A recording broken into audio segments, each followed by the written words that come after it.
Dear Papa Dudut, may mga alaala na gusto mo na sanang kumawala pa. Pero hindi mo magawa dahil nakasunod ito sa iyo at parang tinatalo pa ang anino mo. Magandang araw po sa inyong lahat. Ako po si Ellen, 35 years old, single at isang bar singer sa Japan. Hindi ko naman nakahiligan ng pagkanta pero yon ang talentong pinagkaloob sa akin ng Diyos. Kaya siguro yun na rin ang ginamit ko para makatakas sa kahirapan.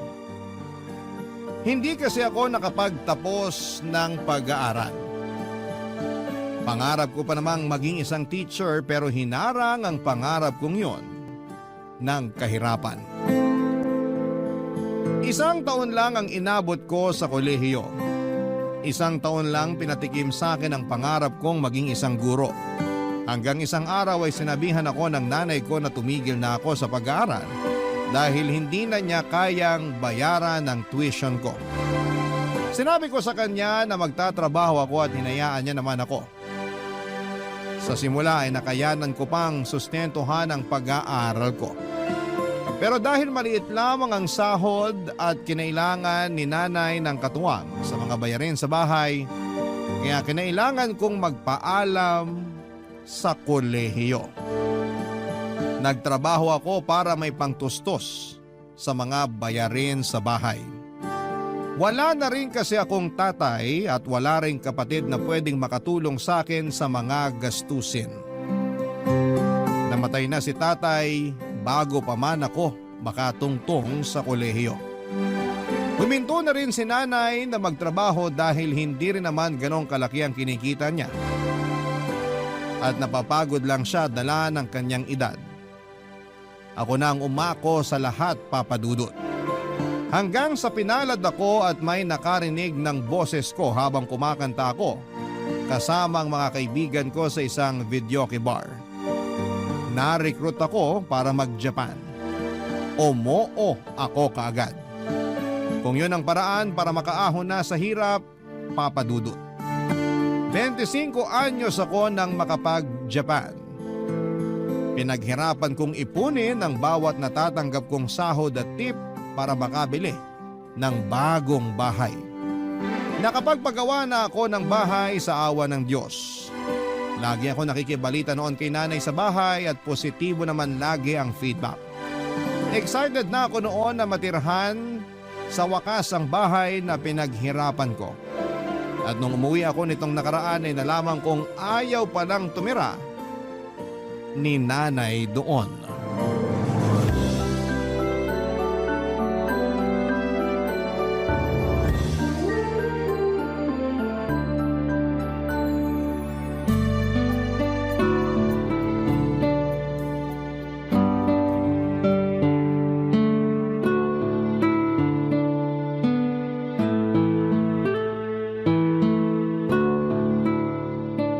Bakit ba nakasimangot ka riyan?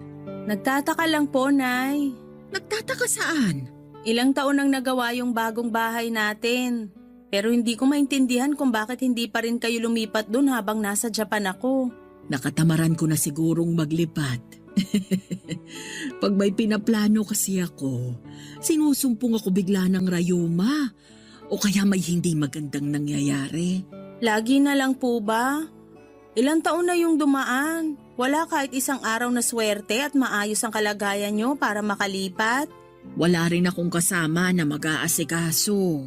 Ang tita Net po, nasa kabilang bahay lang siya. Pwede naman siyang mapakiusapan para makapaglipat na tayo. Ayoko nang abalahin pa ang tita Net mo. Busy na rin yun sa mga apo niya. O ikaw ba? Anak, kailan mo ba ako bibigyan ng apo? Nay, wag nating ilihis ang usapan. Maghahanap ako na maglilipat ng mga gamit natin habang hindi pa ako bumabalik ng Japan. Huwag ka nang mag-abala. Ako na lang ang mag-aasikaso. Magpahinga ka na lang at sumama sa mga kaibigan mo rito sa Pinas. Magkumustahan kayo. Ako nang bahala rito sa bahay. Lagi niyong sinasabi na kayo na ang bahala pero nung hinayaan ko kayo, parang wala naman nangyari. Hindi ko lang talaga maharap dati. Kahit magtanong ka pa sa mga kapitbahay natin. Nasasayang lang kasi yung pinagawa kong bahay doon. Baka mas mauna pang tira ng mga ligaw na kaluluwa. Alam mo anak, isa rin yan sa mga dahilan ko kung bakit ayokong lumipat. Paano kung pinamahayan na yun ng mga multo? Lalo maraming bakante at masukal na lote ron. Mas okay na rito sa bahay natin ngayon. Laging nabibless ni Father Sanchez. Hindi makakapasok ang kahit anong klaseng multo. Kahit mayamang multo pa yan. Eh di ipabless natin kay Father Sanchez yung pinagawa kong bahay. Hindi kasi lumalayo ng binibless na bahay si Father Sanchez. Yung malapit lang ang gusto niyang i-bless na bahay. May katandaan na rin kasi. Hindi na kayang bumiyahe. Kung ganun, maghanap tayo ng pari na malapit lang dun sa bahay at bata pa. Pwede na po ba yon? Pag lumipat tayo, mamamahay ako. Matagal pa naman bago ako masanay. Kung lumipat na sana kasi kayo noon, eh di sana sanay na kayo't hindi na po problemahin kung mamamahay kayo ngayon. Malungkot dun, sigurado ako. Mag-isa lang ako. Buti sana kung hindi ka na babalik ng Japan para kasama kita ron. Eh tignan mo nga, isang buwan na lang, babalik ka na naman sa Japan, maiiwan na naman akong mag-isa. Marami kayong makikilalang kapitbahay doon. At saka pwede kong pakiusapan lagi si Tita Net na dalawin kayo. Ako na magbabayad lagi ng pamasahe at pagkain niya. Para may kasama lang po kayo habang nasa Japan ako. Sabi ko nga, wag mo nang abalahin pa ang Tita Net mo. Nagbibigay lang po ako ng mga pwedeng solusyon para matapos na yung mga rason nyo kung bakit ayaw nyo pa rin lumipat dun sa bagong bahay natin. Ang dami kasing dapat isaalang-alang. Hindi basta-basta ang paglilipat. Kaya nga nagmamadali akong makauwi dito sa Pilipinas para matulungan na kayo sa pag-aasikaso sa paglilipat. Hindi na ako masaya na hindi pa rin kayo lumilipat. Ilang taon ko na kayong pinagbigyan, Nay. Ako naman ang pagbigyan nyo ngayon. Nasasayang lang yung upa dito sa bahay. Yung upa na ginagamit ko galing sa pensyon ko at hindi galing sa padala mo. Lahat ng pinapadala mo napupunta lang sa pagkain ko at ibang pangangailangan. Yung karamihan, nasa bangko, hindi ko ginagalaw. Kaya nga sayang naman na napupunta lang sa upa yung pension nyo. Sana pinangbibili nyo na lang ng mga gusto nyong gamit o panlibre kay Tita Net kapag sinasamahan niya kayo. Ang daming pwedeng gawin sa pensyon nyo, Nay. Huwag na sana upa rito sa bahay kasi may sarili na tayong bahay. Naintindihan nyo po ba? Ako naman ata ang hindi mo maintindihan. Sabihin nyo sa akin, Nay, kung paano ko kayo iintindihin. Kasi hindi ko talaga maintindihan kung bakit mas pinipili nyo pa ring manirahan dito sa lumang inuupahan natin. Puro nasira, mainit na at masikip. Ang laki ng bahay na pinagawa ko para sa inyo. Hindi mo talaga ako maintindihan.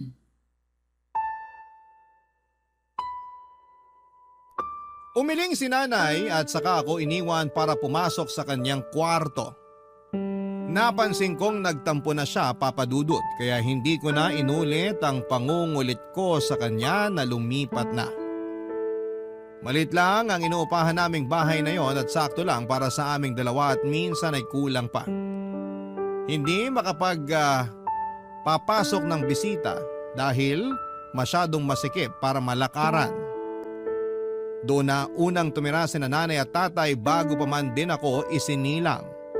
Nasanay na ako roon noong bata pa lamang ako hanggang bago ako mapadpad sa Japan. Alam ko ang bawat karupukan ng bahay na yon. Yun nga ang isa sa mga naging dahilan ko para magsumikap sa ibang bansa. Gusto ko na ng komportable, maluwag at magandang bahay. Nakapagpagawa naman ako at nakuha ko ang pangarap kong bahay. Pero tila naging hadlang si nanay para maranasan ko yon. Nagsinungaling noong una si nanay sa akin. Ang sinasabi niya ay doon na siya tumitira sa bagong bahay namin. Pero paminsan-minsan daw ay bumabalik siya sa inuupahan at luma naming bahay kapag gusto niyang makasama sina Tita Net. Noong una ay hindi ko naman yon pinagbabawalan dahil gusto ko rin namang may nakakasama si nanay. Pero nalaman ko lang na hindi pala totoo yon. Ni minsan ay hindi pumunta si nanay para matulog doon sa bahay na pinagawa ko. Totoong pinupuntahan niya pero para lang linisan kapag napupuno na ng alikabok o di naman kaya kapag kakatapos ng bagyo. Pero hindi siya nanatili roon ng isang buong araw o isang buong gabi man lang. Kaya nagpasya na akong umuwi muna ng Pilipinas para makumbinsi siyang lumipat na. Kinausap ko na rin ang 55 anyos na tiyaheng kong si Tita Net tungkol sa bagay na yon.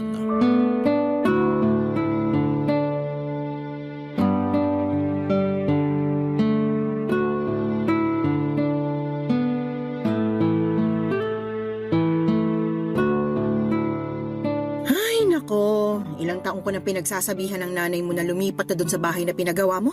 Aba, kaswerte na nga niya at maraming naghahangad ng sariling bahay. Pero siya naman tong tumatanggi ron. Hindi niyo po ba siya makumbinse para makalipat na bago ako bumalik ng Japan? Nako, ang problema riyan, kahit makumbinsi mo siyang lumipat doon, baka bumalik siya ulit sa dati niyong bahay kapag nakaalis ka na ng Pinas. Kilala ko ang nanay mo, alam kong gagawin niya yon. Kilala ko rin po ang nanay ko at tama kayo. Gagawin nga niya yon. Ilang taon din niya akong pinaniwala noon na doon siya nakatira sa pinagawa kong bahay. Kung hindi ko pa kayo kinausap, hindi ko pa malalaman. Ayoko nga sanang sabihin sa'yo dahil ayoko namang makialam sa buhay niyo mag-inay. Pero dapat na rin matauhan ang bahay niyo. Di naman sa dinadalangin, pero paano kung may masasamang loob at pag nakawan yun? Lalo't walang nagbabantay, madali lang matiktikan ha? Isa nga rin yan sa kinatatakutan ko. Sinabi ko na yan kay nanay. Anong sabi niya? Mas lalo raw niyang ayaw lumipat dahil baka pag nanakawan daw yung bahay naming yon, baka pati siya mapano. Ang nanay mo talaga, laging may dahilan para hindi tumira sa bahay na yun. Nagtataka na rin kasi ko. Maganda yung pinagawa kong bahay. Malawak at safe para sa katulad niyang may edad na. May hardin din para may mapagkakaabalahan siya. Lalo na't lagi niya nirereklamo na hindi siya natutuwa sa mga depaso na halaman namin.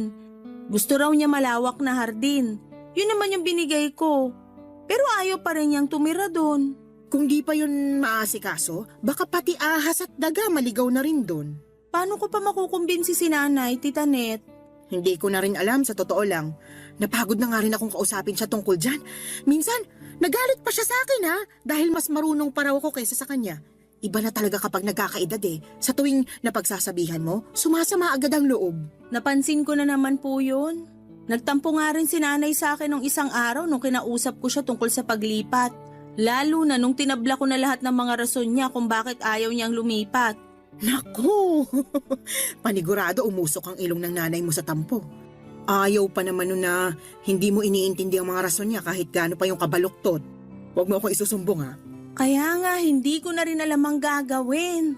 Gusto ko na rin tumira ron, lalo na ngayong nagbabakasyon lang ako. Pero hindi ko naman siya magawang kumbinsihin na samahan ako dun sa bagong bahay. Ayaw talaga niya. Sabi pa niya, kung gusto ko raw, ako na lang matulog dun mag-isa. Siyempre ayoko naman. Nakakakonsensya kaya. Habang maayos ang tutulugan at kabuuan ng bahay ko, si nanay naman nagtitiis sa sira-sirang inuupahan naming bahay. Gets nyo naman ako, Tita Net, di ba? Naiintindihan kita, maniwala ka. Pero naiintindihan ko rin ang nanay mo. Paano po?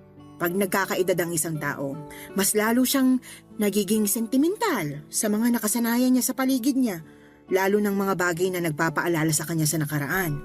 Pakiramdam kasi nila, yun lang ang daan para mabalikan nilang nakaraan. Pakiramdam niya, dun sila mas masaya. Pero mas masaya naman yung ngayon. Lalo't nakakaangat na kami sa buhay, hindi kagaya ng dati. Totoong mas nakakaangat na kayo kaysa noon. Pero kung papapiliin ng nanay mo, malamang mas pipiliin niyang nakaraan kung kailan buhay pang tatay mo at kasama ka pa niya lagi at inaalagaan sa lumang inuupahan niyo. Natahimik ako sa huling mga sinabi ni Tita Net. Nakonsensya ako bigla. Paano kung totoo na mas masaya si nanay sa nakaraan dahil buo kaming pamilya at nakakasama pa niya ako lagi? Hindi ko naisip yon. Kaya lang ay paano ko siya makukumbinse na tapos na ang nakaraan at pwede na kaming bumuo pa ng mas masayang alaala sa kasalukuyan kahit marami nang nagbago sa paligid namin. Mukhang mahirap yon, Papa Dudut. Ayon nga rin kay Tita Net, sa nakaraan madalas komportable ang mga matatanda. Lalo na yung mga nanay. Dahil sa nakaraan, pakiramdam nila ay may silbi pa sila. Kahit na hindi naman yon totoo, minsan daw o madalas ang mga tumatandang nanay ay nagiging emosyonal. Lalo kapag may sariling buhay na ang mga anak nila. Mga anak na minsang inalagaan at naging dependent sa kanila. Kaya naman masakit sa loob ko marahil ni nanay sa pagbabago na gusto ko. Dahil pakiramdam niya, mas lalo lang nawawala ang alaala ng pagkabata ko sa kanya. At dahil nga sa mga naging usapan namin ni Tita Net ay naliwanagan ako kahit papaano sa sitwasyon ni nanay. Pero hindi pa rin nagbabago ang desisyon kong lumipat pa rin kami sa pinagawa kong bahay dahil yun naman ang tama. Oras na para sa pagbabago. Pero ang tanging magagawa ko lang noon ay dahan-dahanin si nanay sa proseso. Hindi yun madali para sa kanya. Yun ang na-realize ko. Kaya ako dapat ang mag-adjust. Hindi ko lang alam kung papaano. Dahil minsan ay mahina ang pasensya ko sa mga makukupad sa pagbabago. Pero nanay ko naman yon. Baka humaba pa ang pasensya ko sa kanya basta't lagi ko lang tatandaan na malaki ang naging sakripisyo niya para sa akin. Isang maliit na bagay na lang ang pagpapasensya ko kapalit ng maraming magagandang bagay na sinantabi ni nanay para sa sarili niya. Mabigyan lang ako ng buhay na maayos, Papa Dudut. Barangay Love Stories. Barangay Love Stories. Ang lumang inuupahan namin, kung tatanungin ninyo ang itsura, Papa Dudut, ay hindi talaga kaaya-aya sa paningin. May 2 maliit na kwarto na tuwing bumabagyo ay unang tinatamaan ng tulo sa kisame. Nakailang beses nang pinagawa yon pero ganun pa rin. Kailangan na raw gibain mismo ang bubungan at ibang parte ng bahay pero ayaw naman yung ipagawa ng may-ari. Sinabi ko na noon na kami na ang magpapagawa at ibabawas na lamang sa upa pero ayaw pa rin. Sinabi sa amin na kung hindi namin titiisin yon, mas mabuting umalis na lamang kami. Kung ako lang ay umalis na kami, Papa Dudut, matagal na. Pero si nanay ang humihindi. Hindi raw kami aalis doon. Hindi naman daw palagian ng bagyo at meron naman daw kaming pangsalok ng mga tulo. Doon ako naiinis kay nanay dahil hindi niya makita kung gaano ka-hassle yon. Sa kusina laging pinamamahaya ng mga ipis at daga dahil marupok na ang mga kahoy na ginamit doon at dahil doon ay mabilis lamang yung nangangat-ngat ng mga daga at pinapasukan pa ng ibang insekto. Nakailang beses nang pinaospital si nanay dahil sa kagat ng mga daga pero hindi pa rin siya natuto. Hindi naman daw sinasadya yon ng mga daga at aksidente lamang yon. Nagawa pa niyang ipagtanggol ang mga daga. Sinikap na lang niyang tapalan yon lagi ng mga tarpaulin na iniipon niya tuwing eleksyon. Yon ang pinangtatapal niya sa mga butas at hindi ako natutuwa doon. Tumutulo din sa sala namin lalo na sa pwesto kung nasaan ang saksakan ng TV namin. Laging napupuyat si nanay para bantayan yon. Natiis ko yon noon pero noong nakaluwag-luwag na kami sa buhay, ayoko nang tiisin pa yon. Mas lalong ayokong makita si nanay na tinitiis pa rin yon. Meron naman na kaming pera para makaalis sa nakasanayan naming hirap, handa na ako. Kay nanay na lamang talaga nagkakatalo, Papa Dudut.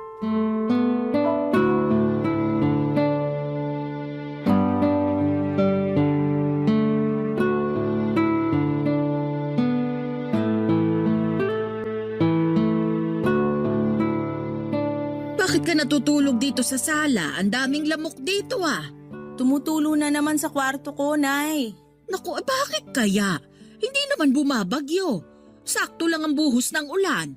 Kasi po siguro rumupok na talaga yung kisame dahil sobrang luma na. Nareremedyohan pa rin naman kasi. Pero hanggang kailan po natin reremedyohan lahat ng sira dito sa bahay? Yung kwarto mo lang naman ang tumutulo ngayon. Hihintayin pa po ba natin na tumulo lahat ng parte ng bahay natin? Maya-maya lang pupusta ko. Next na tong sala na tutulo. Kung ipapanalangin mo, magkakatotoo talaga. Hirap na rin ako makatulog sa kwarto ko, Nay. Ang init. Hindi na kaya ng electric fan. Ang init dito sa Pinas. Nasanay ka lang sa lamig sa Japan. Masasanay ka ulit sa init dito.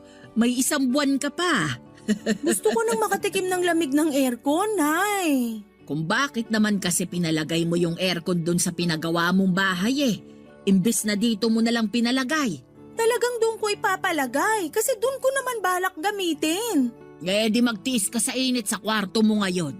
Nay, hindi na talaga ako komportableng tumira dito sa bahay. Komportable pa naman ako. Paano naman po ako?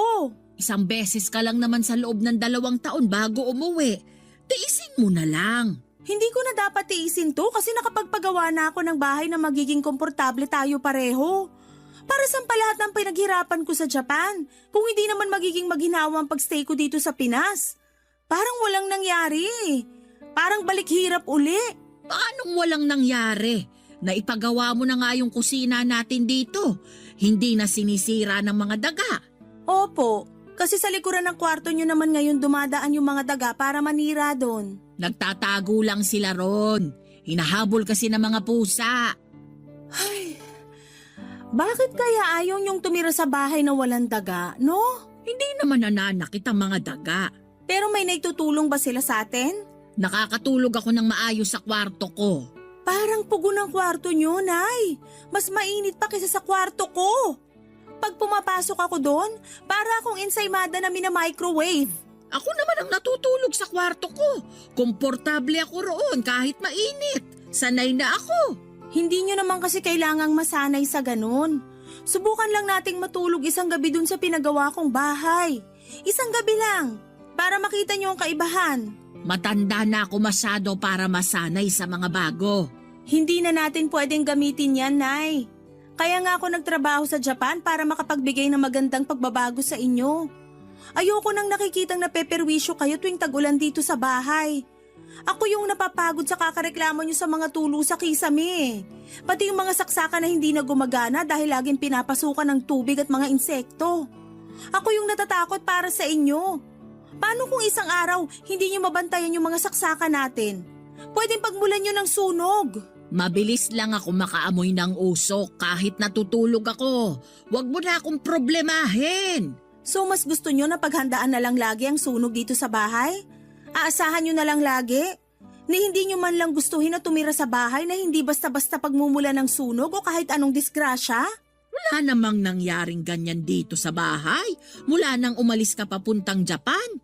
Nabantayan ko ng maayos tong bahay. Di sana pala, di na lang ako nagpagawa ng bahay natin. Sinasayang nyo lang yun. Ang daming gustong magkaroon ng sariling bahay pero kayo mas gusto nyo pa dito. Mas gusto nyo pang nagbabayad ng upa sa bahay na dapat hindi na nga ginagawang bahay. Dala siguro ng kawalan ko ng maayos na tulog kaya nasagot ko si nanay ng ganon. Hindi ko naman yon sinasadya, Papa Dudut. Napuno na lamang din ako kung paano niya sabihin ang mga rason niya. Ang dami ng negatibong nakikita sa bawat sulok ng inuupahan naming bahay pero nagagawa pa rin ni nanay na makitang maganda ang mga yon. Alam kong sinasabi niya lamang yon, Papa Dudut, dahil ayaw niyang lumipat kami ng bahay. Hindi naman na nakipagtalo pa sa akin si nanay, Papa Dudut. Pinasok na lamang niya ang kwarto ko at doon ay nagbantay ng tulo. Nilabas niya ang isa sa arenola na ginagamit lang kapag may tumutulo sa bahay. Sinabi niyang doon muna siya matutulog sa kwarto ko para makapagtapon ng mga maiipong tulo sa kisame. Hinayaan ko na siya para hindi na kami magtalo pa. at para makita niya kung gaano kahasel ang bahay na sira na. Kilala ko naman si nanay bilang isang taong mahirap mag-let go. Mula sa mga tao sa buhay niya hanggang sa mga pinakalumang garapon ng mayonnaise. Hindi niya yon tinatapon dahil ang rason niya ay may paggagamitan pa naman daw. Pero lumipas na ang ilang dekada ay hindi pa rin niya alam kung saan niya gagamitin ang ilang karton ng garapon ng mayonnaise na naipon niya. Sinabi kong ipagbili na lamang niya sa mga nangangalakal pero sinabi niyang mas mapapakinabangan niya raw yon. Pero halos bumagsak na ang isang cabinet namin kung saan nakalagay ang mga inipon niyang garapon ng mayonnaise ay hindi pa rin niya yon nagagamit. Sa pagkakatanda ko, Papa Dudut, buhay pa noon si tatay nang itambak ni nanay ang mga garapon na yon sa aming cabinet. Kinabukasan habang nagkakape ako sa kusina, nilapitan ako ni nanay para ipakita ang mga lumang gamit na tinatago niya. Binida niya lahat ng alaalang meron ang bawat gamit na pinapakita niya.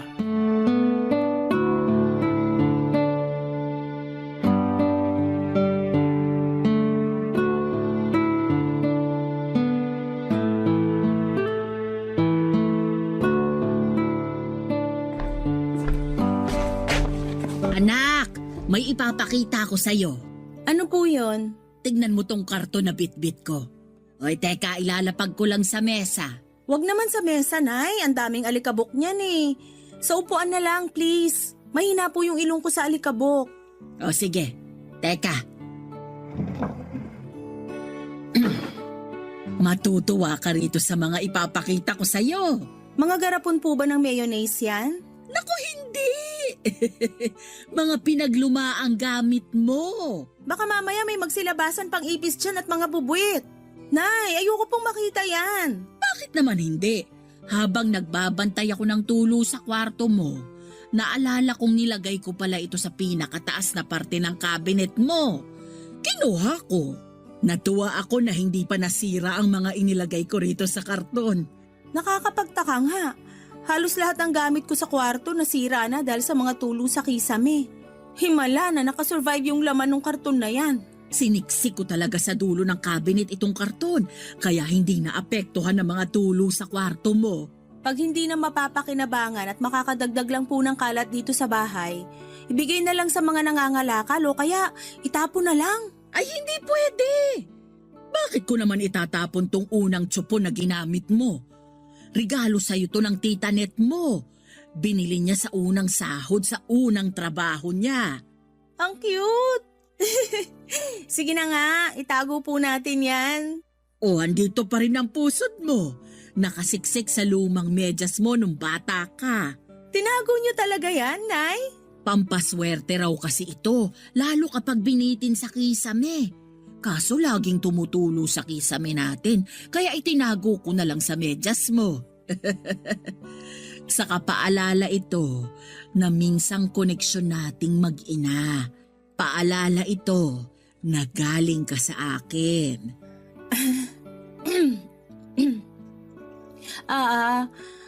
Ano pa po bang meron dyan sa karton? Andito rin ang coloring book mo nung kinder ka. Patingin nga po. Grabe! Kinulayan ko talaga ng blue yung puno at green ang kalangitan. Sabi mo kasi pangarap mong makakita ng puno na kulay blue. Tapos inaabangan mo lagi tuwing tanghali kung magiging berde ang kulay ng langit. Hawak mo lagi ang coloring book na to kapag lumalabas ka ng bahay para maghanap ng blue na puno at berde na langit. Hindi ko na maalala kung bakit ko sinabi yan. Pero nakakatuwa po na tinago niyo tong mga gamit ng bata ako. Andito rin pala ang report card mo nung grade 6 ka, oh! Patingin nga po ko na grades ko noon. Hala, bakit puro pasang-awa? Saka bakit parang iniba tong grade ko sa math? Hindi mo na ba maalala?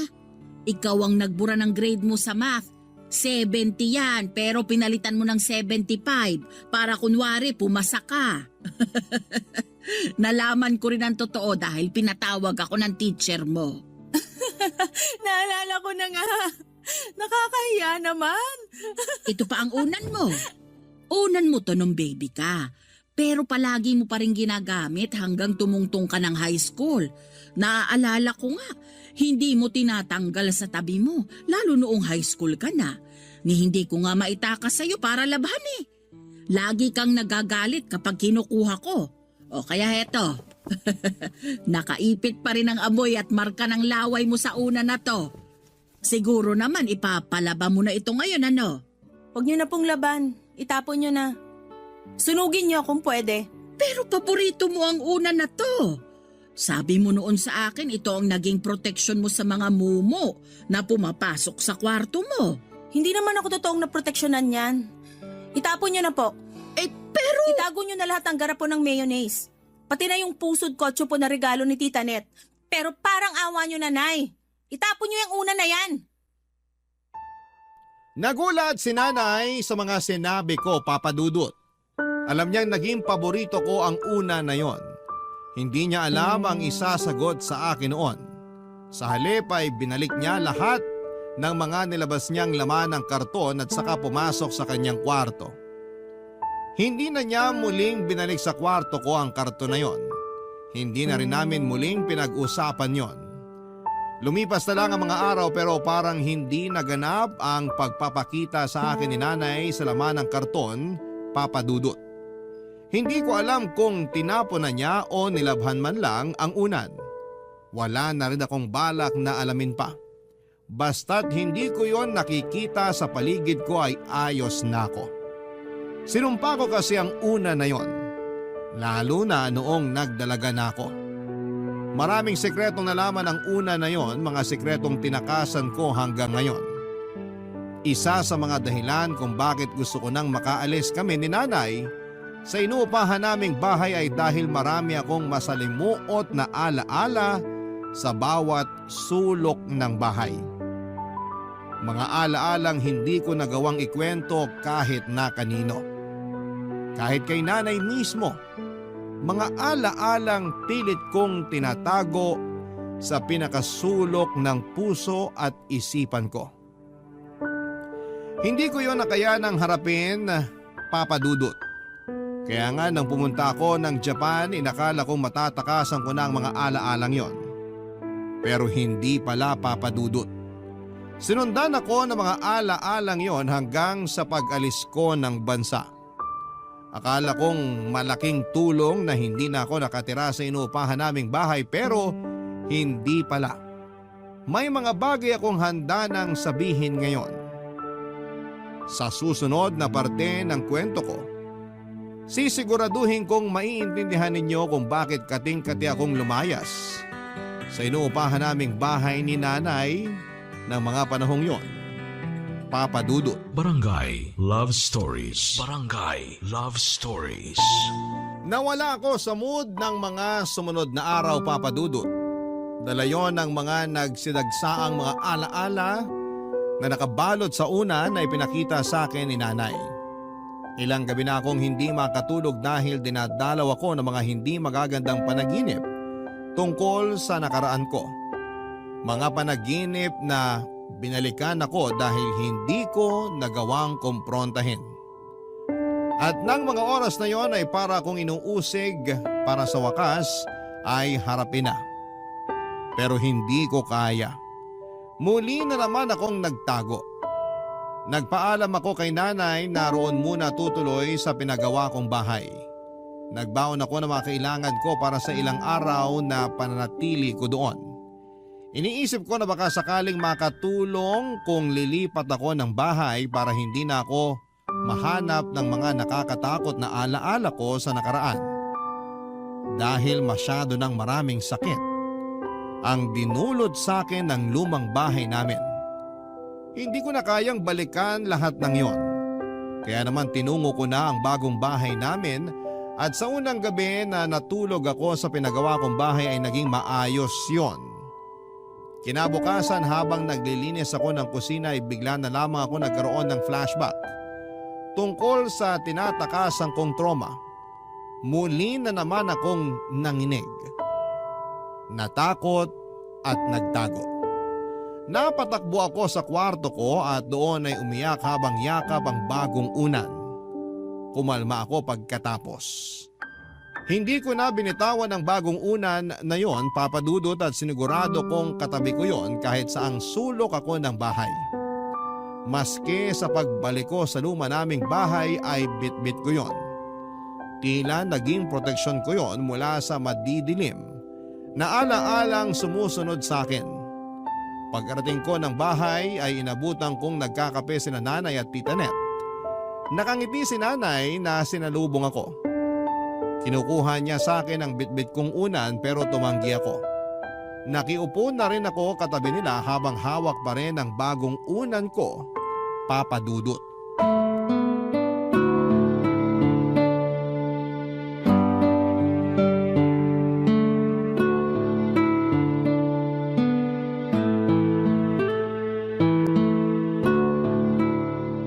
Ayaw mo talagang bitawan muna ang unan mo, anak? Baka matapunan ang kape mo. Ang hirap pa namang magpatuyo ng unan ngayon. Oo nga, Ellen. Ayoko. Mabuti pa. Ilagay mo na lang muna ang unan na yan dito sa katabi kong upuan. Maingat naman ako sa iniinom ko. Hindi ko yan matatapunan. Mas komportable kung hawak at yakap tong unan na to. Hayaan nyo na ako. Salamat. Oh, sige. Napaaga ata ang uwi mo. Akala ko hanggang Sabado ka pa rin sa pinagawa mong bahay natin. May mga kailangan akong asikasuhin malapit dito sa atin. Para malakad ko lang at matapos ko agad bago ako bumalik ng Japan. Sabi ko sa iyo maganda talaga tong pwesto ng bahay natin. Malalapit sa mga kailangang puntahan. Nako, baka gagamitin mo na namang dahilan yan kay Ellen para hindi ka umalis dito sa lumang bahay ninyo, ha? Marami kasing dahilan para hindi na kailangang umalis dito. Joke lang, anak. Baka magalit ka na naman, ha? Nay, wag ngayon. Please. Gusto ko lang malaman ng tita Net mo ang dahilan ko. Para naman hindi niya ako hinuhusgahan.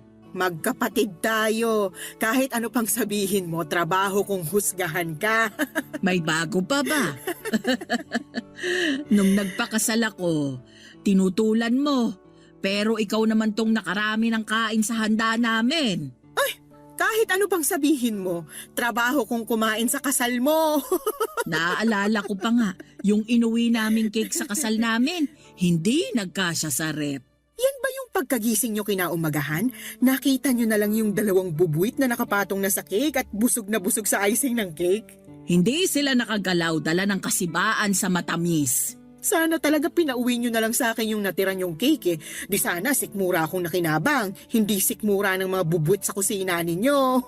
Ang mga daga na yon ang nakakasama ko, lalo na nung umalis na papuntang Japan si Ellen. At sila rin ang salarin sa mga butas sa dingding natin at kung saan-saan pa. Kaya nga, bago sirain ang mga dagatong bahay, lumipat na kayo mag-ina sa bagong bahay ninyo. Doon kahit may ilang daga ang umaligid sa bahay nyo, paniguradong hindi nila matitibag yun. Hindi ka sigurado, mauutak na ang mga daga. Sigurado kung kaya nilang tibagin kahit sementado pa ang dingding. Nakahanap na naman kayo ng dahilan para ipagtanggol tong lumang bahay. Alam mo naman ang nanay mo, loyal sa bahay na to. Ay talaga. Nung walang-wala kami, ito ang sumaklolo sa amin. Napag-aral ko hanggang first year college si Ellen dahil mura lang ang upa namin dito. Hindi nyo na ako pinag-aaral, Nay. Kaya wala na kayong ibang dahilan para manatili rito. Doon na tayo sa bagong bahay, wala nang babayarang upa. Kung gusto nyo pa rin may paglaanan sa pensyon nyo, kayo na magbayad ng kuryente at tubig. Basta makalipat lang tayo. Oo nga naman, tama talaga tong anak mo eh. Hindi na practical na tumira dito. Baka 2 taon na lang, mapulbos na lang to ng mga daga. Ang daming naghahangad ng sariling bahay na maayos, bakit tumatanggi ka pa? Trabaho mo rin bang pakialaman ng mga desisyon ko? Namula ang pisngi ni Tita Net sa mataray na pagkakasagot ni nanay sa kanya. Hindi na nga nito tinapos ang kape niya, Papa Dudut. Nagkunwari na lamang siya na may asikasuhin pa sa bahay. Nagpaalam na ito sa akin at hindi na kinausap pa si nanay. Habang inaayos ni nanay ang pinagkapihan nilang magkapatid ay nakaupo pa rin ako habang yakap ang unan ko. Hindi rin ako kinausap ni nanay, Papa Dudut. Nanatili siyang tahimik hanggang sa paghuhugas ng mga tasang ginamit nilang magkapatid. Nagtungo ako sa kwarto ko, bitbit ang bagong unan ko. Hindi ko maipaliwanag ang nararamdaman ko noon at halos 2 linggo na lamang ay babalik na akong muli sa Japan. Pero wala pa ring progress pagdating sa pagkumbinsi ko kay nanay na lumipat na kami. Nakahanda na roon sa bahay namin ang mga bagong gamit.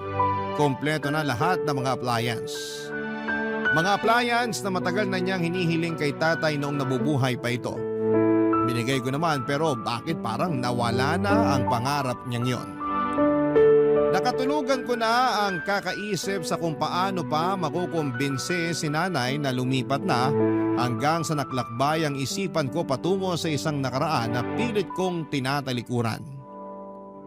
Nanaginip ako. Nasa kwarto raw ako noon natutulog at naririnig ko ang pagtatalo ni nanay at tatay dahil natanggal sa trabaho si tatay. Niyakap ko ang lumang unan ko. Ang unan na nakasilid sa karton na ipinakita sa akin ni nanay. Niyakap ko yon na para bang nakadepende roon ang proteksyon ko. Hanggang sa biglang nagbukas ng dahan-dahan ng kwarto ko. Hindi ako lumingon. Alam ko na kung ano ang iniluwa ng pintuang yon. Napahigpit muli ang yakap ko sa lumang unan, Papa Dudut. Hanggang sa bigla na lang akong nagising at napasigaw. Doon na pumasok si nanay sa kwarto ko. Nanginginig ako noon habang yakap ang bagong unan ko, Papa Dudut.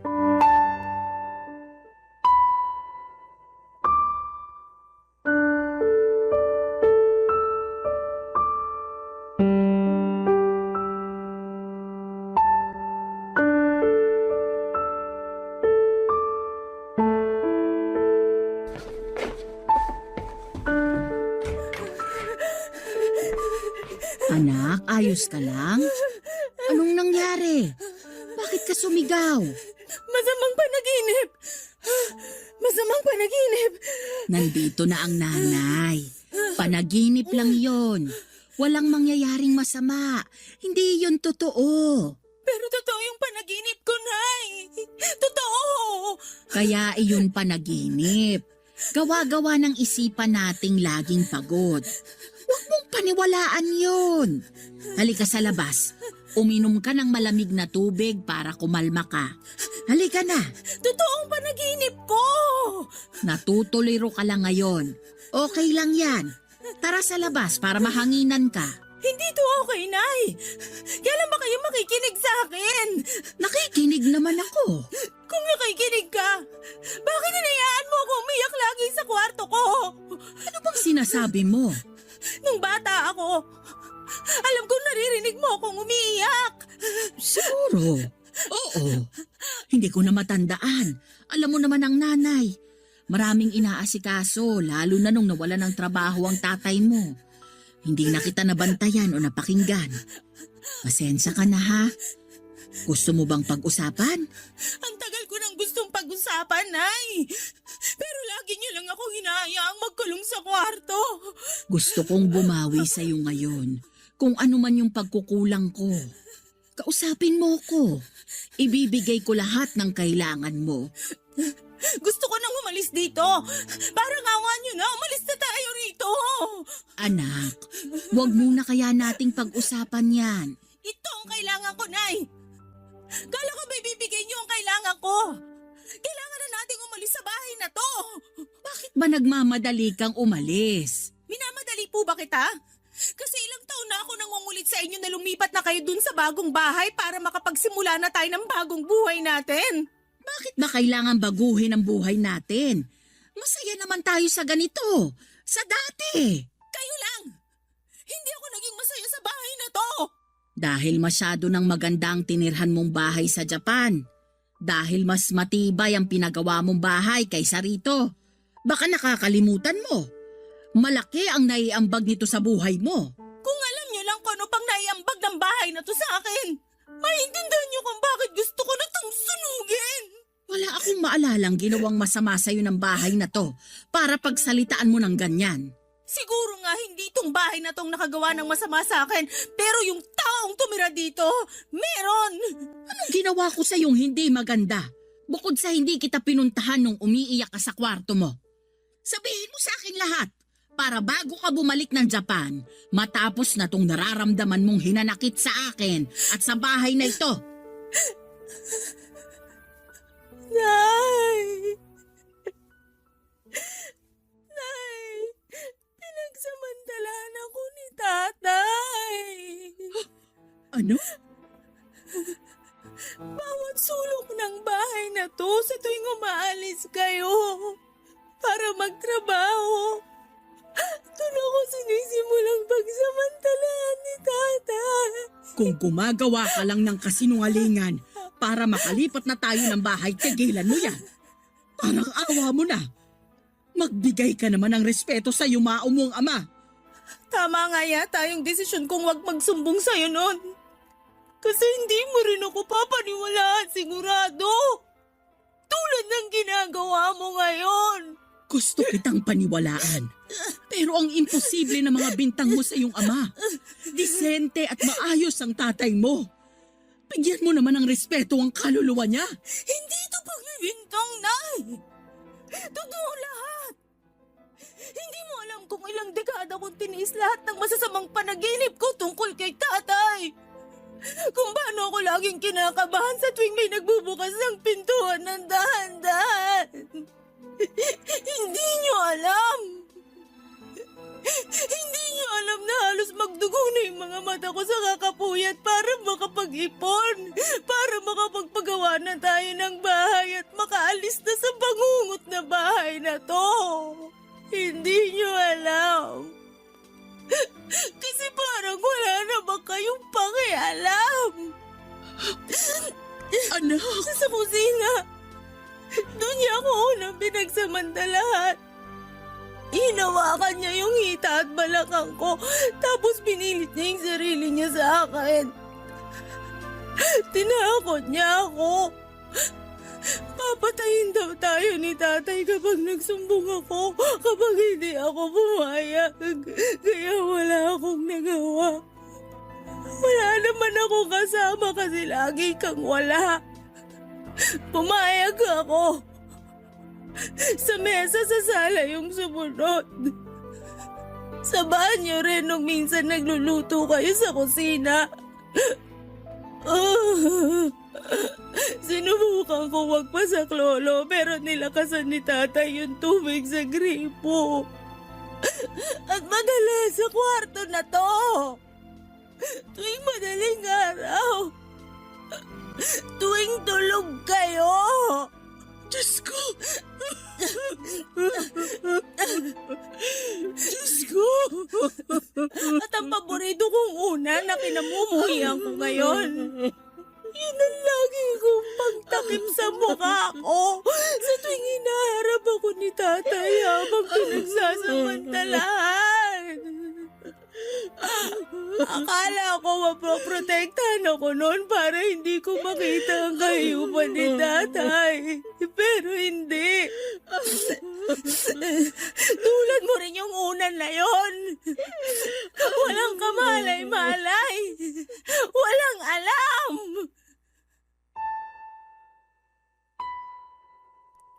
May mga ala-ala na gusto mo na lang sanang kumawala pero hindi mo magawa dahil nakasunod ito sa iyo at parang tinatalo pa ang anino mo. Niyakap ko ng mahigpit ang bagong unan ko at hinayaan kong tumulo doon ang mga luha kong matagal nang pinipigilan. Hindi malaman ni nanay ang gagawin noon at palakad-lakad siya habang kagat ang kanyang mga daliri. Alam kong ikinabigla niya ang mga revelasyon ko, Papa Dudut, hanggang sa bigla na lamang siyang lumabas ng bahay. Nilabas lahat ng mga bag namin at siniksik doon ang mga damit ko, Papa Dudut. Nagtaka ako. Nang mapuno niya ang dalawang malaking bag ng mga damit ko ay sa kanya ako niyakap at sinabing aalis kami sa bahay na yon. Tinulungan ko siyang mag-impake ng mga damit niya.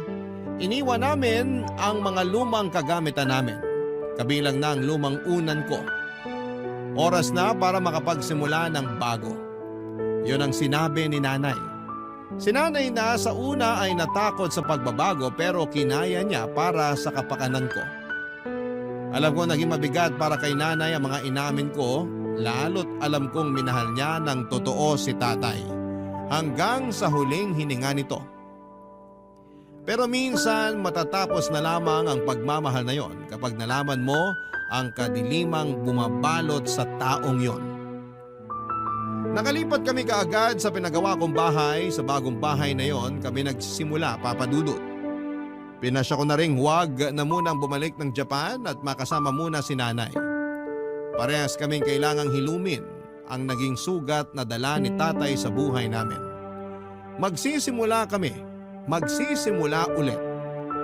Wala na ang anino na mga masasamang nangyari sa lumang bahay dahil sa wakas, nakatakas na kami doon. Nakatakas na kami mula sa mga multo ng nakaraan at matagal kong inasamyon. Sa ngayon, Papa Dudut, ay kapwa kami nagpapaterapi ni nanay dahil sa mga trauma na inabot ko sa aking ama.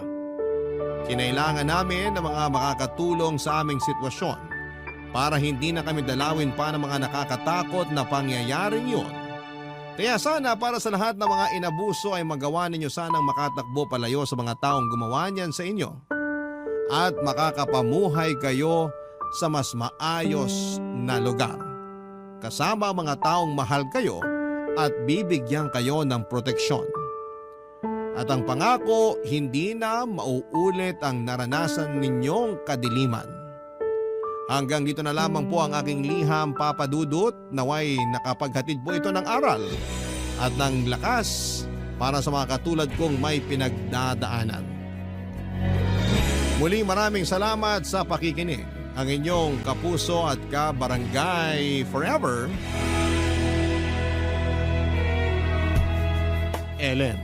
Dear Papa Dudut, halos lahat ng relasyon ay nagsisimula sa mga ngiti at tawanan. Lalo na kapag matagal na panahon ang naging pundasyon nito. At mga alaala na binuo ng mga taong nakapaligid sa kanila. Pero hindi lahat ng relasyon ay nauuwi sa panghabang buhay na kasiyahan at hindi lahat ng paghihiwalay ay may mapait na katapusan. Kumusta po, Papa Dudut? Sana po ay nasa mabuti kayong kalusugan sa oras na matanggap ninyo itong sulat ko. Itago niyo na lamang po ako sa pangalang Kay. 29 years old at nagtatrabaho bilang senior real estate specialist. Na hindi ko nasasabihin kung saan. Alam ko kasi na magiging pamilyar sa ibang kabarangay natin ang kwentong ibabahagi ko sa tanghaling ito. At gusto ko na ingatan din sana ang pribadong buhay na meron ako sa ngayon. Nasa third year high school ako nang maging boyfriend ko si Dave na noon ay kaklase ko rin.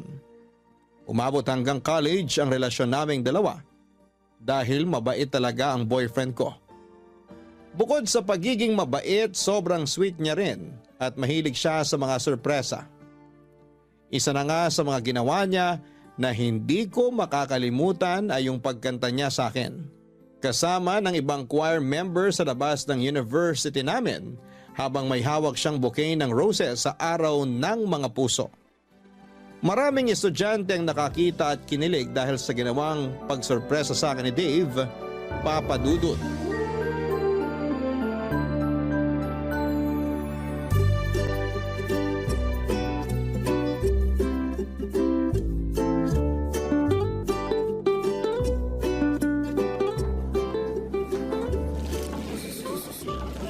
Grabe, Kay! Ang bango talaga nitong bouquet ng roses na binigay sa'yo ni Dave. Fresh na fresh! Sinabi mo pa, tapos ang laki pa ng bouquet na yan. Ang bigat-bitbitin kanina habang naglalakad ako papunta dito sa classroom natin. Naku, kung ako lang ang may ganitong kaganda at kalaking bouquet ng roses, baka iniikot ko pa ang buong university. Ang lakas kaya makaganda ng ganitong bulaklak. Ang lakas nga makaganda pero nakakapagod namang bitbitin. Si Dave kasi, hindi na ako hinatid hanggang dito sa classroom natin. Bakit nga hindi ka niya hinatid? Nagulat ako nung makita kitang naglalakad mag-isa palapit dito sa classroom habang nasa may pinto ako. Hindi ko na nga napigilan na salubungin ka kasi amoy ko kaagad yung mga bulaklak na to na bitbit mo kanina. May practice kasi sila ng basketball. Tumakas lang siya saglit para abangan ako sa labas malapit sa may entrance ng university natin. Tapos yun, kasama niya nga yung ilang choir member at isang guitarist para kantahan ako. At ibigay ang bulaklak na yan. Baka raw kasi maging busy na siya mamaya. At least daw, na-surprise niya ako ngayong Valentine's Day. Alam mo, Beshi, nakakahiya nga kasi ang daming tao na nakatingin sa amin kanina habang kumakanta yung mga choir at inaabot ni Dave sa akin ang bulaklak na yan. Ano nakakahiya dun? Sobrang sweet nga eh. Alam mo naman na hindi ako sanay sa mga ganitong pakulo ni Dave. Well, kailangan na masanay ka na talaga kasi sweet talaga yung boyfriend mo. Ang swerte mo nga kasi palagi kanyang pinapakilig eh. Sana talaga, kapag nagka-boyfriend ako, yung kasing sweet at kasing gwapo ni Dave, hindi ko na talaga papakawalan pa yun. Para namang sinabi mo na may pagnanasa ka sa boyfriend ko. Uy, wala ah. Grabe ka. Gusto ko lang ng kagaya ni Dave, pero syempre ibang tao kasi alam ko naman kung gaano ka kamahal ng boyfriend mo. Pero parang bihira na kasi yung kagaya niya. Sobrang showy, tsaka vocal sa feelings niya para sa'yo. Ganun talaga si Dave kahit nung high school pa lang kami. May effort talaga siya. Ay, teka. Tignan ko nga kung ilan na yung views ng video namin na in-upload niya sa Facebook. Ay, ayan, sige, gusto ko ring makita. Eto, tignan natin dito sa phone ko. Ang bilis din kasi mag-edit at mag-upload ni Dave ng video eh. Kaya natag niya agad ako kanina. Uy, Beshi, ang dami nang nakareact sa video niyo at ang dami na rin nag-share. Oh. Oo nga, ang dami na rin comment. Grabe, halos 1 oras pa lang mula nung nag-upload si Dave kanina pero ang dami nang nakapanood. Alam mo, sa sobrang effort at sipag ni Dave mag-record ng sweet moments niyo, pwede na kayong gumawa ng Facebook page para sa love story niyo. Facebook page? Hindi naman kami mga artista, no? Hindi nga, pero maganda naman ang love story niyo. At alam ko na marami kayong magiging followers kasi ang lakas niyong maka-couple goals. Sigurado ako nasisikat kayo at malay mo, mas lalo pang tumibay ang relationship niyo kapag naging content creator kayo ni Dave. Papadudot aaminin ko na sa aming dalawa ni Dave, mas sweet talaga siya pagdating sa relasyon. Marami nga nagsasabi noon na napakaswerte ko na raw sa boyfriend ko dahil consistent siya sa sweetness at effort niya. Mula noong nanliligaw pa lamang siya, may effort na talaga si Dave. Gumagawa siya ng love letter para sa akin. Sumusulat din siya ng tula at mga kanta. May pagkamakata din kasi talaga si Dave kaya romantiko siyang tao. Bukod sa pagiging romantiko niya, gwapo at malakas din ang dating niya. Matangkad kasi siya, matangos ang ilong at moreno ang kulay ng balat. Bagay nga raw kami kasi parehas na matangos ang ilong namin at ako naman ay maputi ang kutis. Sentimental na tao nga rin pala si Dave at mahilig siyang mag-take ng picture o mag-record ng video sa mga date namin o surprise niya sa akin. Pero kahit na walang camera o cellphone na pang-record, palagi pa ring sweet sa akin ang boyfriend ko, Papa Dudut.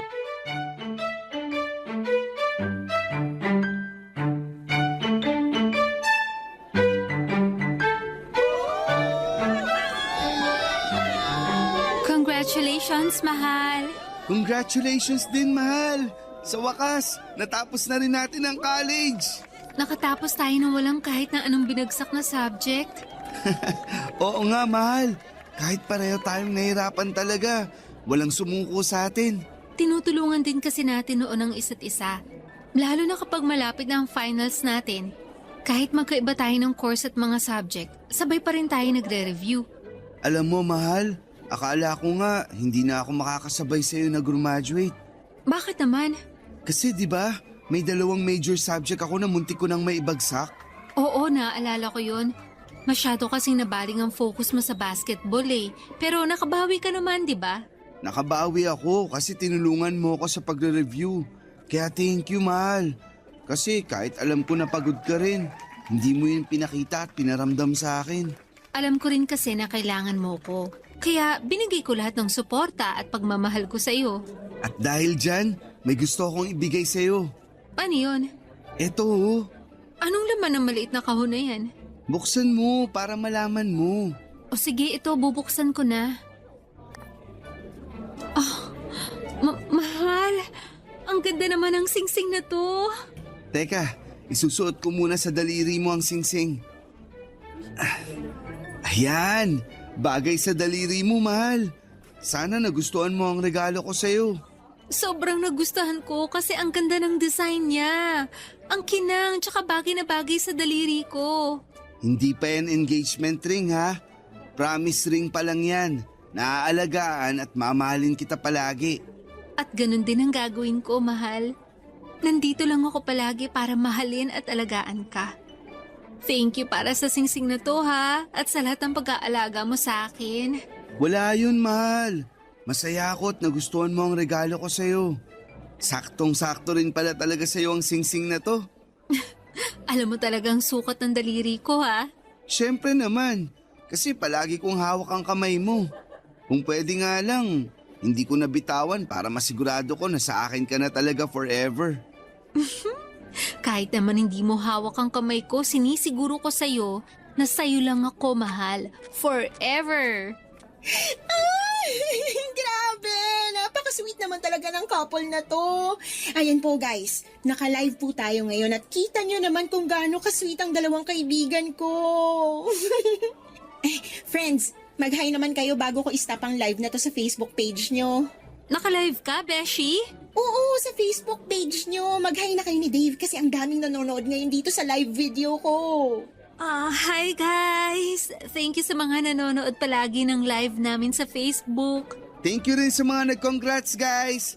Lalo na sa palaging nagme-message at comment sa mga post namin. Thank you always for all your support.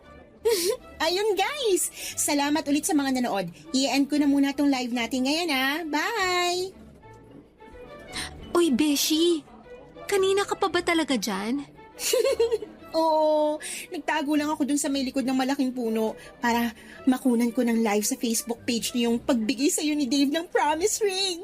Alam mo yung tungkol sa promise ring? Oo, mahal. Sinabi ko kay Menga yung lahat ng plano ko tungkol sa araw na to. Alam ko kasi na maraming followers natin ang nag-aabang kung anong ibibigay ko sa'yo para sa graduation day natin. Kaya naisipan ko na makisuyo kay Mengay na hawakan ng cellphone ko at i-live niya sa Facebook page natin ang pagbibigay ko sa'yo ng promise ring. Grabe! Ang ganda ng plano niyong dalawa, ha? Ang galing din kasi ni Dave na mag-isip ng pakulo at surprise para sa'yo. Pero, congratulations kasi meron na kayong 100,000 followers sa Facebook page ninyo. Talaga? 100,000 followers na agad? Oo, mahal. Kaninang umaga ko lang din nakita nung inabot ko kay Mengay ang cellphone ko. Congratulations, mahal! Congratulations sa ating dalawa, mahal!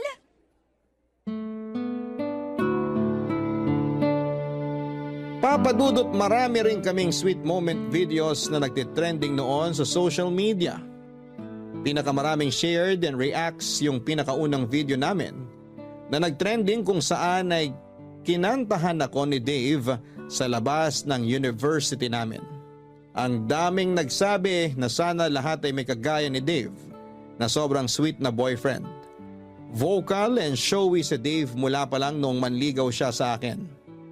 Ang nakakatuwa pa doon ay gumagawa siya ng paraan para mapalapit sa mga kaibigan ko. Tapos pumunta rin siya sa bahay para formal na magpaalam sa mga magulang ko. Naliligawan niya ako noong nasa second year high school pa lamang ako. Hindi naman mahigpit sina mommy at daddy tapos ay natuwa pa ang mga ito sa pagpapaalam na ginawa sa kanila ni Dave. At least daw ay naglakas loob ito na ipaalam sa kanila ang planong panliligaw na gagawin sa akin noon. Tapos madalas din noon na dumadalaw sa bahay namin si Dave para ipakita sa mga magulang ko na seryoso siya sa akin. At hindi na rin ako pinagalitan ni na daddy nang malaman nila na sinagot ko na si Dave noong nasa third year high school ako. Papadudot. Barangay Love Stories. Barangay Love Stories.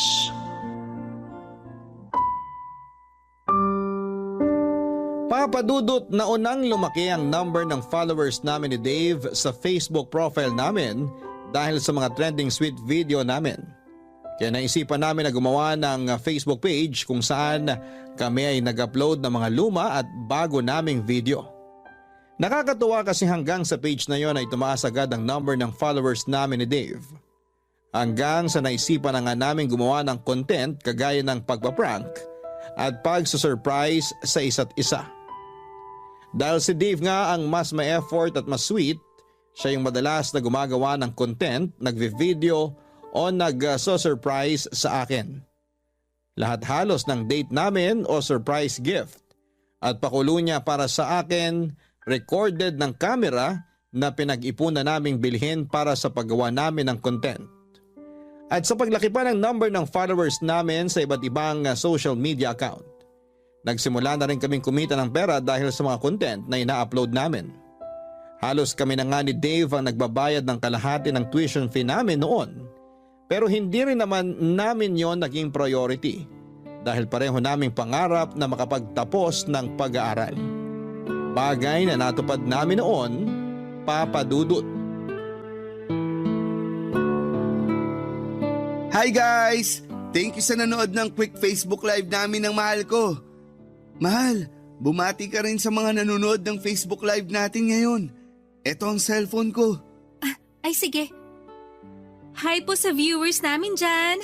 Ang dami nyo ngayon Thank you po sa palaging panonood ng mga video namin ni Dave. Ingat po kayo palagi. Ingat kayo palagi guys. Magdi-dinner muna kami ng mahal ko. Pagsasaluan lang namin ang niluto kong special pasta para sa kanya. Bye guys! Grabe! Ang dami nating viewers sa live kanina. Ngayon lang ulit kasi tayo nakapag-live na magkasama tayong dalawa. Sobrang busy rin kasi natin sa trabaho. Lalo na nung na-promote ako 3 months ago. Sinabi mo pa, mahal. Mula nang ma-promote ka, kung saan-saang lugar ka na pinapadala ng company nyo. Kaya hindi na tayo masyadong nakakapag-date talaga. Madalas ka tuloy hanapin sa akin ni na mommy at daddy kasi hindi ka na raw nakakadalaw sa bahay namin. Naku, pasabi ka na tita. Pasensya na talaga at sobrang busy ko sa trabaho. Matagal ko na rin gustong dumalaw sa bahay nyo. Kaya lang, alam ko naman na tulog na sila kapag tapos na ang oras ko sa trabaho. Sinabi ko na yan sa kanila. Kaya huwag ka na mag-alala. Naiintindihan naman nila na busy ka talaga ngayon dahil kakapromote mo pa lang sa opisina nyo. Mabuti nga at nagtagpo na ang oras natin ngayon. Pasensya na pala kung dito lang tayo ngayon nag-dinner sa apartment ko. Ano ka ba? Ayos lang yun, mahal. Alam mo naman na ang mahalaga lang sa akin, magkasama tayo ngayon. Tsaka nag-effort ka pa talaga na magluto para sa akin, oh. Siyempre, kasi maaga ako nakauwi ngayon dito sa apartment. Kaya sinulit ko na rin yung oras. Saka, naisip ko na magandang content din yung pagluluto ko ng pasta para sa dinner natin ngayon. Talagang naisip mo yan, ha? Oo, kasi hindi na rin tayo masyadong nakakagawa ng content natin. Bumababa na rin tuloy ang engagement ng Facebook page natin kasi wala na tayo masyadong ina-upload. Ang dami na ngang followers natin yung nagko-comment kung kailan ang next surprise ko sa'yo kasi namimiss na raw nila yun. Namimiss na raw nila tayong mapanood. May intindihan naman yun ng followers natin. Alam nila na masyado tayong busy sa mga trabaho natin, kaya hindi natin matutukan ang paggawa ng mga video para sa kanila. Oo nga, pero kailangan pa rin natin ng bagong pakulo para umingay ulit tayo sa social media.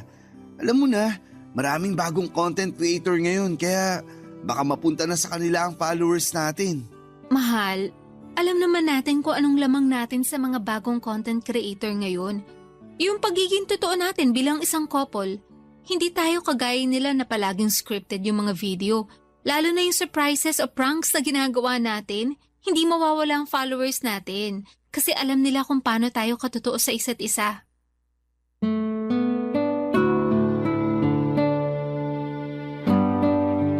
Papadudot, hindi talaga namin pinangarap o plinano ni Dave na maging sikat na content creator.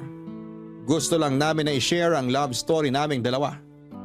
Gusto naming magpakilig, magbigay ng good vibes at inspirasyon pero priority pa rin namin ang pag-aaral namin.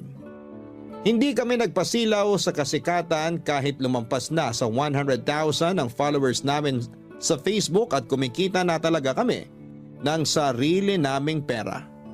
Mas pinili pa rin namin na ibalanse ang oras namin sa pag-aaral at paggawa ng content. Ang nasa isip namin noon ay hindi din naman magtatagal ang kasikatan namin. Hindi panghabang buhay ang pagiging content creator, pero panghabang buhay ang college diploma na makukuha namin. Kagaya ng sinasabi ng mga magulang namin, yon ang pamana nila sa amin na kailanman ay hindi mananakaw ng sino mang tao. Kaya naman pinagsumikapan pa rin naming makatapos ng pag-aaral. At nang makatapos kami ay doon namin nagsimulang makilala ang totoong buhay. Nang pagtatapos sa kolehiyo ang pinakaumpisa ng lahat ng mga totoong hirap at saya sa buhay ng isang tao, Papa Dudut.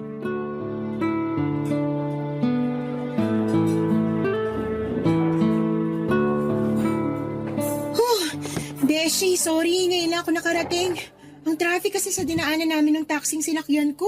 Okay lang, Beshi. Medyo kakadating ko lang din naman dito sa restaurant. Ay, sakto lang din pala ako. Naka-order ka na ba ng pagkain natin? Oo, naka-order na rin ako kasama yung mga pagkain na chinat mo sa akin kanina. Buti naman, kasi gutom na rin talaga ako.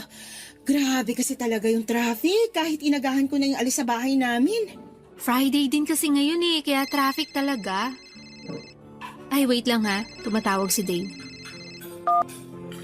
Hello, mahal? Mahal! Happy anniversary! Happy anniversary din. Nandito na ako sa restaurant kasama si Mengay. Ayan, mabuti naman at may kasama ka ngayon. Niyaya ko talaga si Mengay ngayon na mag-dinner kami. Kasi ayoko rin naman magmukmuk sa bahay. Sorry talaga, hindi tayo magkasama ngayon.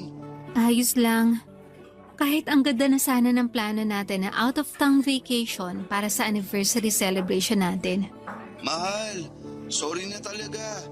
Akala ko ba naiintindihan mo ako? Wala naman akong choice kundi ang intindihin ka, di ba? Kesa naman sa mag-away tayong dalawa. Ayoko rin naman na hindi ka makasama sa espesyal na araw na to. Isa pa, ginagawa ko rin naman to para sa future natin, mahal. Pero huwag kang mag-alala. May naisip na ako na mas magandang plano para sa anniversary natin. Aba, dapat lang na bumawi ka talaga sa akin. Kasi ang laki na ng atraso mo, mahal. Babawi talaga ako sa'yo, saka sa followers natin. Sakto rin yung naisip ko na celebration para sa content na gagawin natin, mahal. Okay, sige. Sige na, mahal. Kailangan ko na rin bumalik sa loob kasi magsistart na ulit ang conference namin. Happy anniversary ulit! I love you! I love you too. Bye. Kaya pala ang lalim ng buntong hininga mo kasi anniversary nyo ngayon ni Dave. Ayun na nga, Beshi. Anniversary namin ngayon pero ikaw ang kasama ko.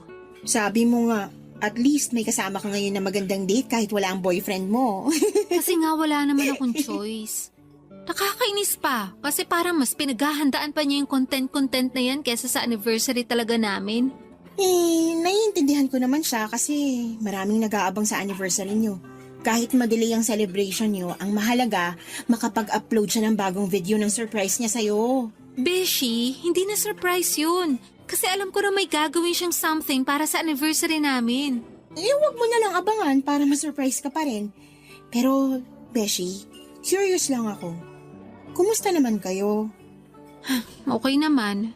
Okay naman na okay lang o okay naman na hindi talaga okay? Ewan ko. Yan na nga ba sinasabi ko eh. Kapag ganyan ang mga sagutan mo, medyo nakakakaba na yan. Pero baka kasi kulang lang talaga kayo sa quality time. Alam mo na, dapat talaga na mas dalasan yung date nyong dalawa eh. Yan din naman ang sinasabi ko sa kanya. At kapag bumabalik naman siya dito, bumabawi naman talaga siya sa akin. Naiinis lang ako kapag naglalabas na siya ng cellphone o camera. Tapos malalaman ko na lang na recorded pala lahat ng pakulo niyang sorpresa para sa akin. Hindi ko tuloy alam kung para sa akin pa ba talaga yung ginawa niya o para lang sa content na gusto niyang i-upload sa Facebook page namin. Beshi, syempre naman para sa'yo yun. Ewan ko, Beshi. Sa totoo lang, hindi ko na rin kasi alam kung saan papunta yung relasyon namin eh. Papadudot, iba talaga ang buhay estudyante sa buhay empleyado na. Nag-focus kami ni Dave sa kanya-kanya naming career at naging sideline na lamang ang pagiging content creator namin. Nang mga panahon na yon ay may kanya-kanya din kaming responsibilidad ni Dave sa pamilya namin. Pareho kaming panganay ni Dave sa magkakapatid at tinutulungan ang mga magulang namin sa mga gastusin sa bahay. Kaya pareho rin kami na naging workaholic ni Dave. Doon namin na-realize na mas masarap ang buhay estudyante na hindi masyadong kailangan na budget ng allowance na nakukuha namin mula sa mga magulang namin. Mas masarap ang pakiramdam noong kami lang ang tumatanggap ng pera. Kesa kami na yung nagtatrabaho at gumagawa ng paraan para kumita.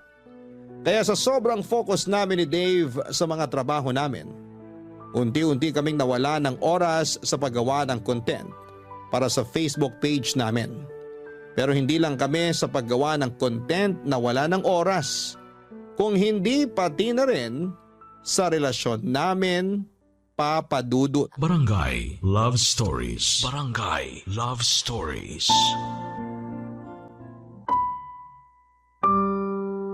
Papadudot ng ma-mild stroke si Mommy ay mas nasubsob talaga ako noon sa pagtatrabaho. Sa awa ng Diyos, mabilis naman siyang nakarecover pero nag-resign na siya sa trabaho niya bilang teacher. Ayaw na rin kasi namin na mapagod pa siya sa pagtatrabaho at baka makasama pa sa kanya yon. Yon ang dahilan kung bakit mas madalas akong mapa-overtime sa opisina. Dahil dalawa na lamang kami ni Daddy na naging provider sa bahay namin. Bilang panganay, kailangan ko na tulungan ang mga magulang ko sa lahat ng responsibilidad sa bahay namin. Naging busy na rin noon si Dave sa pagtatrabaho niya dahil sunod-sunod ang naging promotion niya. Nang dahil doon ay madalas na pinapadala siya sa iba't ibang lugar para sa mga conference na may kinalaman sa trabaho nila. Halos parang naging LDR na rin ang setup namin dahil bihira na sa isang linggo kung magkita kami. Swerte na yung 3 o 4 na beses sa isang buwan. At yun na lang din ang oras namin sa paggawa ng content na ina-upload namin sa Facebook page namin, Papa Dudut.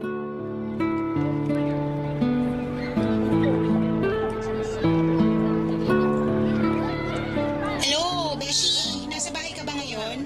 Naku, wala, Beshi. Naglalakad ako ngayon papunta sa apartment ni Dave. Ay, ganun ba?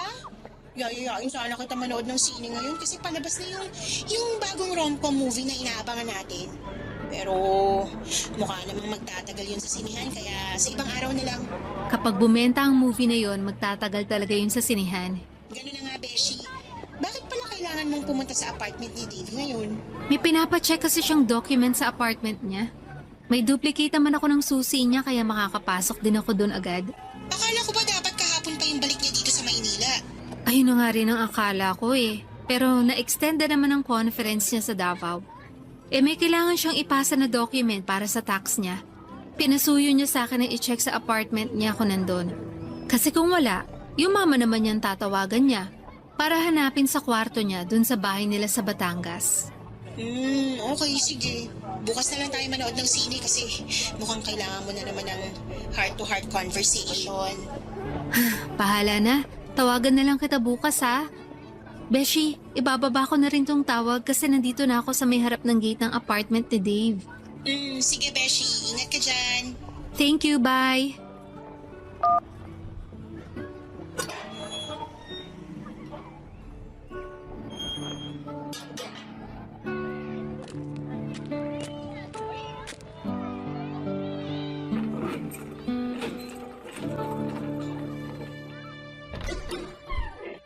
Surprise! Happy anniversary, mahal! Mahal? Akala ko next week ka pa makakauwi. Siyempre, hindi ko sinabi sa'yo na nakauwi na talaga ako kanina pa para ma-surprise kita. Happy anniversary! Happy anniversary din, mahal. Uy, ang ganda ng pagkakaset up mo dito sa sala ng apartment mo, ah. Ang daming balloons tsaka mga bulaklak. Tapos ang dami rin pagkain dito sa mesa. Sabi ko naman sa'yo, di ba? Babawi ako pagbalik ko dito sa Manila. Ikaw lang ba mag-isa nag-ayos nito? Siyempre ako lang mag-isa. Ako rin ang nagluto ng mga paborito mong pagkain na nasa lamesa. Yang buttered shrimp, chicken adobo, chop suey, at hindi mawawala ang paborito mong dessert na buko pandan. Grabe, paborito ko talaga lahat ng yan. Pero ibig sabihin, mahal, mula na makauwi ka dito sa apartment, hindi ka pa talaga nagpapahinga? Hindi pa, kasi gusto ko talaga na unahing asikasuhin ang sorpresa ko sa'yo. Nagustuhan mo ba? O syempre naman. Pero ang pinakagusto ko sa lahat, yung nandito ka na at kasama na kita ngayon. Payakap nga sa mahal ko. Namiss kita, mahal.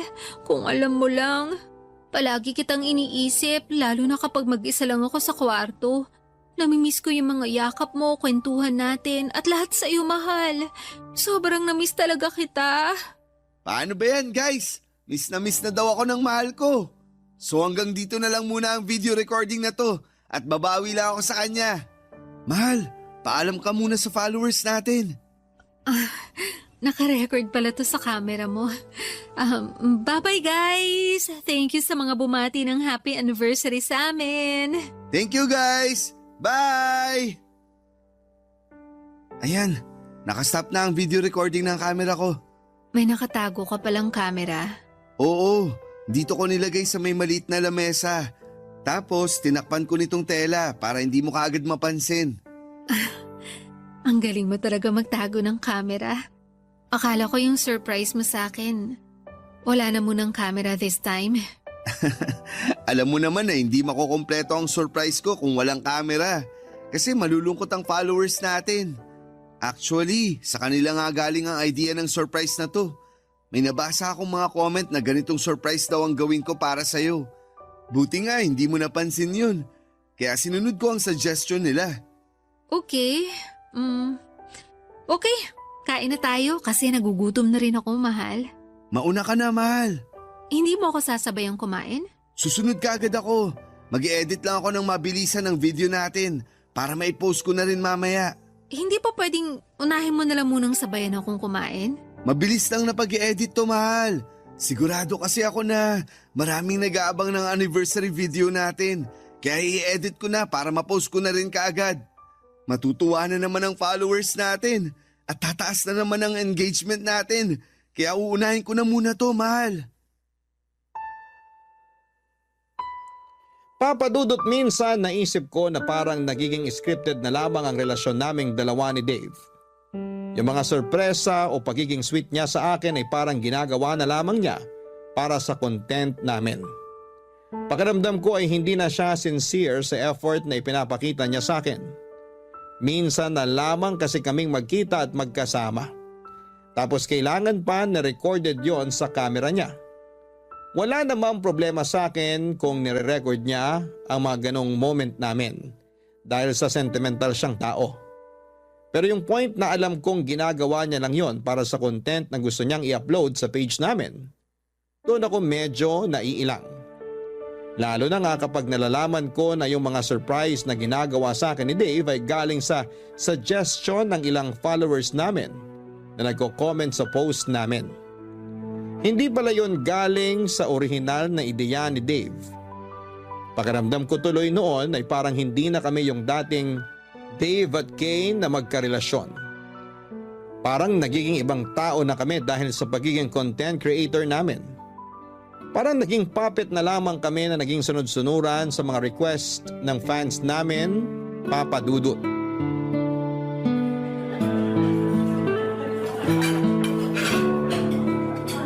Nakakamiss talagang kumain sa restaurant na to, no? Sinabi mo pa. Naaalala ko nga nung unang beses na kumain tayo dito, hindi pa ganito kalaki ang restaurant na to. Pero ngayon tignan mo naman, oh. Ang laki na ng pinagbago ng lugar na to. Oo, tama ka, mahal. Ang babaitin kasi ng mga staff dito, tsaka ng manager. Kaya hindi nakakapagtaka na tumagal at lumaki ang restaurant na to. Alam mo, feeling ko nga, mas lalaki pa to sa mga susunod na taon. Feeling ko rin. Ano pa pinagkakaabalahan mo dyan at hindi maalis ang tingin mo sa cellphone na hawak mo? May pinapanood lang ako na videos ng mga couple na content creator. O tapos? Tapos kumukuha ako ng idea para sa susunod na content na pwede nating gawin. Alam mo na, para lalong kiligin ang followers natin. Kailangan din kasi nating bumawi sa kanila dahil ang tagal nila palaging naghihintay ng mga video content natin. Kaya yung next na gagawin natin, kailangan Kailangan na maging masaya sila kahit hindi na masaya para sa ating dalawa yung ginagawa natin? Anong ibig mong sabihin? Alam mo ang ibig kong sabihin, Dave. Teka, hindi ko maintindihan, Mal. Bakit parang ang seryoso mo naman bigla dyan? May problema ba? Matagal na tayo may problema. Problema na hindi natin hinaharap. Minsan ba hindi mo natatanong sa sarili mo kung may direksyon pa ang relasyon nating dalawa? Kasi ako, Dave, yun ang palaging tanong ko sa sarili ko. Masaya naman tayo, di ba? Masaya tayo na may napapasaya tayo na ibang tao nang dahil sa relasyon natin. Pero hindi pwede na palagi na lang na maging masaya tayo nang dahil sa ibang tao. Hindi mo ba naiintindihan yun? Kay, parte na rin ang relasyon natin ng followers natin. Ganun ang buhay ng mga content creator. Obligasyon natin na pasayahin sila. Tayong dalawa magkarelasyon dito. At kahit kailan hindi natin sila naging obligasyon. Kasi sa totoo lang, wala naman silang ambag sa relasyon natin. Kaya hindi natin dapat paikutin sa kanila ang mga buhay natin. Akala ko ba gusto mo yung ginagawa natin? Dati oo. Kasi akala ko makakatulong sila para mas lalong tumatag ang relasyon natin. Pero hindi pala. Kasi lalo lang nilang pinagugulo yung mga buhay natin. Ayaw mo na bang ituloy ang pagiging content creator natin? Kaya mo bang ipagpatuloy ang relationship na to nang walang kahit anong kamerang nakatutok sa atin? Kasi Dave, sasabihin ko na sa iyo ang totoo. Napakiramdam ko, nagiging puppet na lang tayo ng sinasabi mong followers na kailangan nating pasayahin. Nagiging scripted na lang yung buhay at relasyon nating dalawa. Gusto ko lang naman na pasalamatan sila. Kaya minsan, pinagbibigyan ko sila sa mga request na surprise para sa'yo. Kay, pareho naman nating ginusto to, di ba? Ang maging content creator at makapagbigay ng saya sa kanila. Ang gusto ko lang, maka-inspire at makapagpasaya tayo ng ibang tao.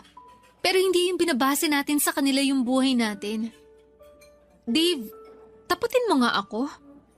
Mahal mo pa rin ba talaga ako o gusto mo lang ituloy itong relasyon na to nang dahil sa followers natin? Okay, sige. At least ngayon, alam ko na ang sagot kahit hindi ka sumagot. Kay! Kay, sandali! Kay!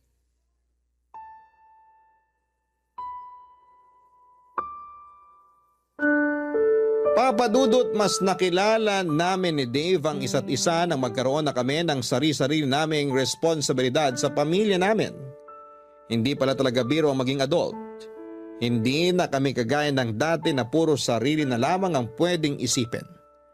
Pareho pa kami ni Dave na may responsibilidad sa mga pamilya namin.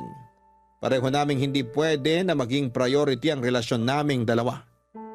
Umasa rin ako noon na makakatulong ang relasyon namin ang pagiging content creator na baka mas lalo naming mahalin at i-appreciate ang isa't isa, pero iba pala ang nangyari. Parang mas naging mababaw ang relasyon namin noon dahil sa mga taong nakasubaybay sa aming dalawa. Kagaya ng nabanggit ko kanina ay parang naging mga puppet na lamang kami na sumusunod sa gusto nila sa relasyon namin.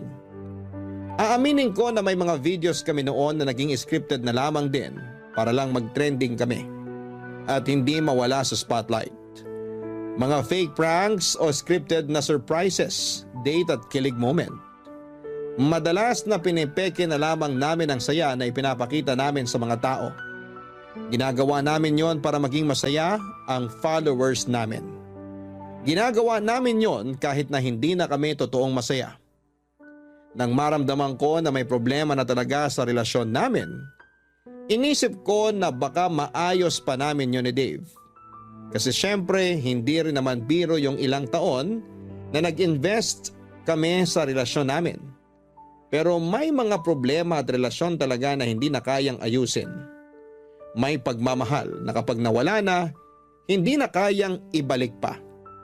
At yon ang nangyari sa amin ni Dave, Papa Dudut.